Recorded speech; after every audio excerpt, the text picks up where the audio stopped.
ఎందరో మహానుభావులు అందరికీ వందనాలు. ప్రస్తుతం నేను తమిళ సాహిత్య కథలను చదివి వినిపిస్తున్నాను కదండి. ఈ కథలను తమిళ భాషలో రచించిన వారు శ్రీ ము. అరుణాచలం గారు. తెలుగు భాషలోనికి డాక్టర్ చల్లా రాధాకృష్ణ శర్మ గారు అనువాదం చేశారండి. ఇంకా మన కథ ప్రారంభిస్తున్నా. ఈ కథ పేరు నల్లతంగాళ్ళు. ఈ కథ తమిళ సాహిత్యంలోని అమ్మానై పాటల కథల విభాగంలోకి వస్తుంది. పూర్వం ఒకానొకప్పుడు రామలింగం అనే అతను పాండ్య దేశంలో ఒక భాగానికి నాయకుడుగా ఉండేవాడు. అతనికి చాలా కాలం పిల్లలు లేరు. భార్య ఇంద్రాణితో కలిసి అతను శివుణ్ణి ఉద్దేశించి తపస్సు చేశాడు.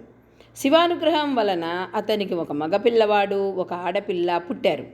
వాళ్ళకి నల్లతంబి, నల్లతంగై అని నామకరణం చేశారు. కొంతకాలమైన తరువాత రామలింగం కన్ను మూశాడు. నల్లతంబి తన చెల్లెలు నల్లతంగైని కాశీరాజుకిచ్చి వైభవోపేతంగా పెళ్లి చేశాడు. కాశీరాజు నల్లతంగైని వెంటబెట్టుకుని తన పట్టణానికి వెళ్ళిపోయాడు. ఆమెతో సుఖంగా కాలం గడపసాగాడు. కాశీరాజు పట్టణంలో 12 ఏళ్ల పాటు దీర్ఘక్షామం ఏర్పడింది. ధాన్యాలు అసలే పండలేదు. ఆహారం కరువైపోయింది. తన ఆభరణాలను, స్త్రీధనాన్ని అమ్మి నల్లతంగాళ్ళు జీవించడం మొదలుపెట్టింది. అయినా ఆ కరువు ధాటికి తట్టుకోలేకపోయింది. అప్పుడు ఆమె తన భర్తతో ఇలా అంది: నేనిప్పుడు మన పిల్లల్ని తీసుకుని పాండ్య దేశంలో నివసిస్తున్న మా అన్నయ్య ఇంటికి వెడతాను. ఆ దేశం సిరి సంపదలతో వెలసిల్లుతూ ఉంది. అక్కడ ఉండవచ్చు. మన దేశంలో కరువు పరిస్థితులు మాయమైపోయిన తర్వాత నేను పిల్లల్ని తీసుకుని మళ్ళీ ఇక్కడికి వస్తాను అన్నది. అందుకు కాశీరాజు సమ్మతించలేదు. చూడమ్మా, నువ్వు వెళ్ళొద్దు. మనం బాగా ఉన్నప్పుడు నువ్వు నీ పుట్టింటికి వెళ్ళొచ్చు. ఈ పరిస్థితిలో వెళ్ళకూడదు. కూలి పనైనా సరే చేసుకుని మనమందరం ఇక్కడే ఉందాం అని అన్నాడు. కానీ భర్త మాటలను పెడచెవిని పెట్టి నల్లతంగాళ్ళు తన పిల్లల్ని వెంట పెట్టుకుని బయలుదేరింది. అప్పుడు ఆమెకి ఎన్నో అపశకునాలు ఎదురయ్యాయి. అయినా సరే ఆమె ప్రయాణం మానుకోలేదు. భర్త వద్ద అనుజ్ఞ తీసుకుని మొత్తానికి ఆమె పిల్లలతో బయలుదేరింది. చివరికి ఒక అడవిని ప్రవేశించింది. అక్కడేమో దోవా తెన్ను తెలియక దిగ్భ్రమ చెంది విలపించసాగింది. ఆమె పరిస్థితి ఇట్లా ఉండగా చెల్లెలి దేశంలో తీవ్ర క్షామం ఏర్పడినట్లు, ఆమె పుట్టింటికి బయలుదేరి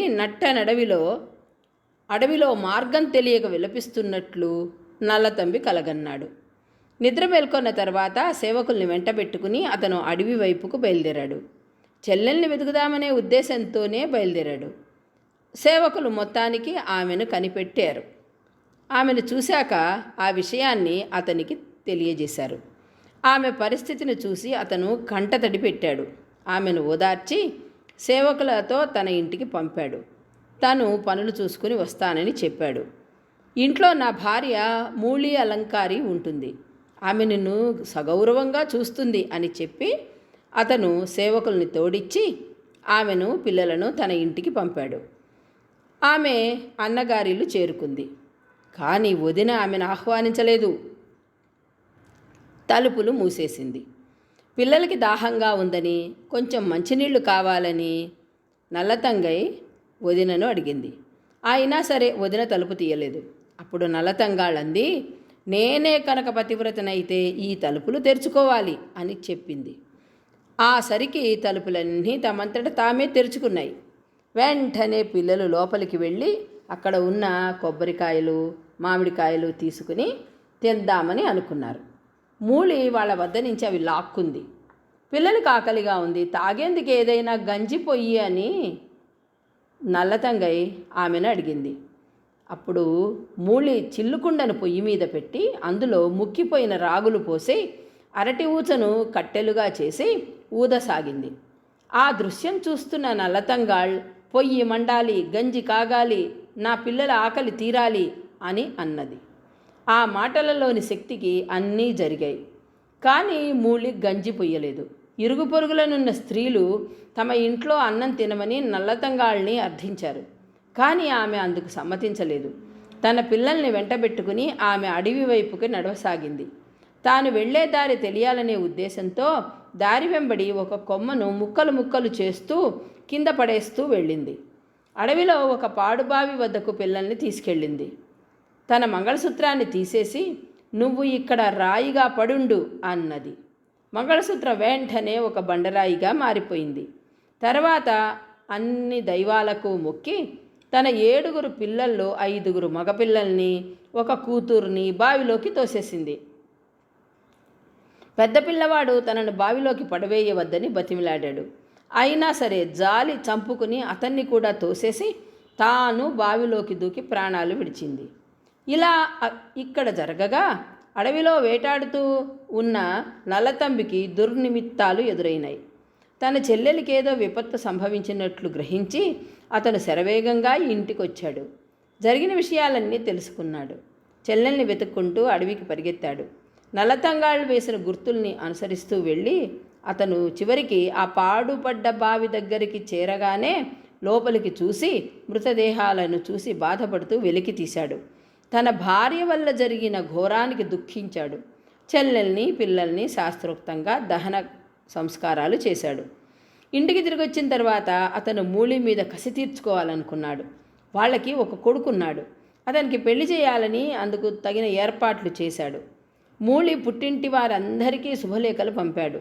తన చెల్లెలు పిల్లలు మరణించిన వార్తను తెలుపుతూ తన బంధువులకు సంతాప లేఖలు పంపించాడు. పెళ్లి కోసం తాళ్ల పందిరి ఒకటి నిర్మించాడు.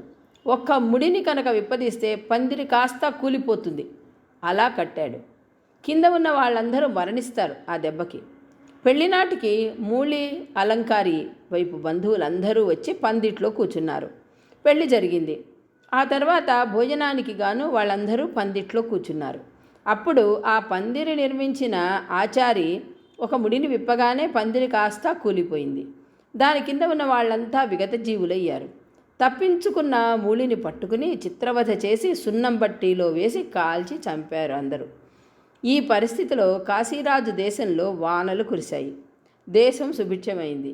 తన భార్యా పిల్లల్ని తీసుకొద్దామని అతను నల్లతంబి ఇంటికొచ్చాడు. జరిగిన విషయాలన్నింటినీ నల్లతంబి విలపిస్తూ వివరించాడు. మూలి మీద తాము ఎలా కసి తీర్చుకున్నది అతను తెలియజేశాడు. అవన్నీ విన్న కాశీరాజు భార్యాపుత్రులు మరణించారన్న దుఃఖాన్ని భరించలేక అక్కడికక్కడే ప్రాణాలు విడిచాడు. ఈ విషాద సంఘటనల్ని చూడలేక నల్లతంబి కూడా ప్రాణాలు విడిచాడు. అప్పుడు పార్వతీ పరమేశ్వరులు ప్రత్యక్షమై వాళ్ళందరినీ బతికించాడు. నల్లతంగాళ్ళు ఆమె పిల్లలు వన్నీ చెట్లుగా మారి నేటికీ దర్శనమిస్తారు. మూలి అలంకారి పేరున ఒక రాయి నాటి దాని మీద ఆమె క్రౌర్యాన్ని వ్రాశారు.